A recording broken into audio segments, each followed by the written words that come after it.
Hi friends, எல்லாருக்கும் வணக்கம். So இப்போ வந்து நீங்கள் மிட் நைட் ஸ்டடி விலாக் தான் பார்க்க போகிறீங்க. கரெக்டாக ஒரு 2:30 அந்த டைமில் தான் நான் படிக்க ஸ்டார்ட் பண்ணேன்.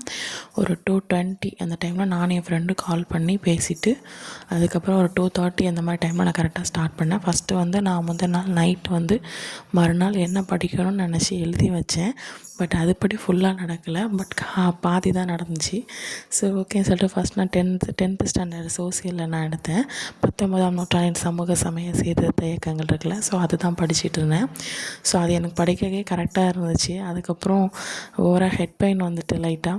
ஆல்ரெடி எனக்கு முந்தையே எனக்கு ஹெட் பெயின் ரொம்ப இருந்ததுனால என்னால் சுத்தமாக படிக்க முடியல. ஸோ அதுக்கப்புறம் டீ குடிச்சிட்டு அதுக்கப்புறம் ஸ்நாக்ஸை சாப்பிட்டுட்டு அதுக்கப்புறம் கொஞ்ச நேரம் என் ஃப்ரெண்டு பேசிவிட்டு ரிலாக்ஸ் ஆகிட்டு அதுக்கப்புறம் தான் நான் மேக்ஸ் வந்து பார்த்தேன்.